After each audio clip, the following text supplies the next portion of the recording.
patuloy nakatutok sa The Working President. Tayo may kasabihan na may pera sa basura.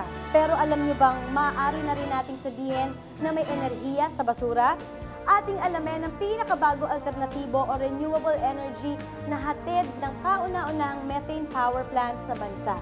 Matatagpuan natin yan sa bayan ng Rodriguez sa Rizal. Narito ang ating inihandang special report.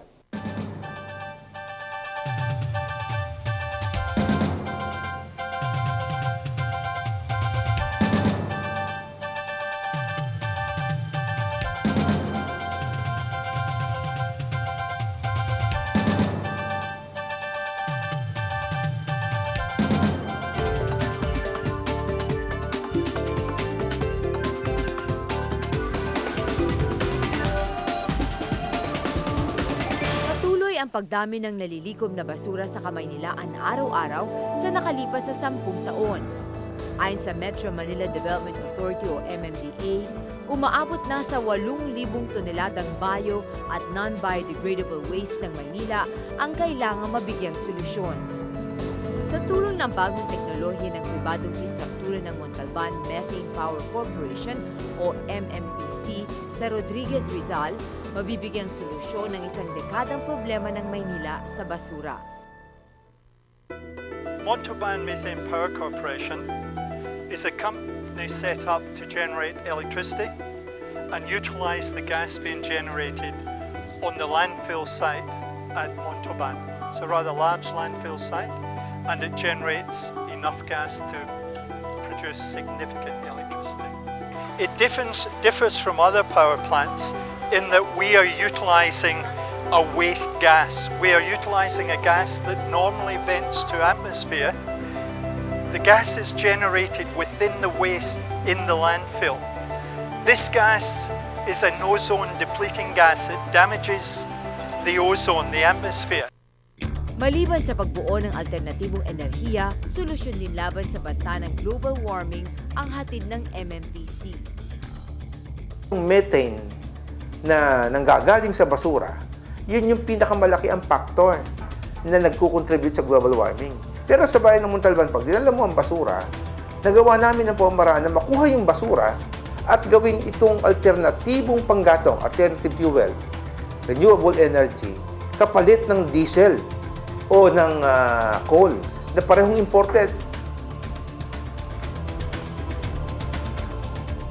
Lubos na ikinatuwa ng pamunuan ng MMDA ang malaking diskwentong hatid ng bayan ng Rodriguez at Montalban Methane Power Corporation. Kung makakakuha tayo ng 40% discount, ibig sabihin, ang Metro Manila Development Authority, mababawasan yung ginagastos niya sa pag-aayos niya ng basura patungo sa landfill. At ito, halos 700 million a year. Itong methane power plant ay ito yung dulo ng sinasabi namin noong pa man din 10 years ago that the government and we as a country, we're capable of solving a simple problem like garbage. In fact, it is a benchmark that we are now over yung pinag-uusapan na parang yung basura lang ay problema pa. Ito'y dinadala natin ng isang mas mataas na antas na sinasabi natin na itong bagay nito is a problem of the past and we can do many other better things than just dealing with the garbage problem. Ito yan, napaka-significant event and we are fully supportive of this. Hiling ng haligi ng bayan ng Rodriguez ang patuloy na suporta ng mga sektor ng ating pamahalaan para sa patuloy na pagsulong ng paggamit ng alternatibong enerhiya sa bansa. Sana po ang ating mahal na Pangulo ay pagpatuloy po niya yung kanyang ginawang pagsuporta. Una ho, noong puntahan niya itong binuksan namin landfill at yung continuous na pagsuporta. Sana po tulungan niyo kami dahil ito po ngayon ang sa aming palagay ay magiging tungtungan namin sa tuloy-tuloy na pagunlad ng bayan po ng Montalban. We are successful in increasing energy self-sufficiency, 56%, the highest in our history. We promote natural gas and biofuel, geothermal fields among the world's largest, windmills like those in Ilocos and Batanes, and the solar cells lighting many communities in Mindanao. nagtataas ang presyo ng langis, napakahalaga na meron tayong mga alternatibong paraan na pagkukuhanan ng enerhiya. Para sa pinakabagong episode ng ating programa, visit our website rtvm.gov.ph. Nandyan ang mga updates on the engagements and activities of the President.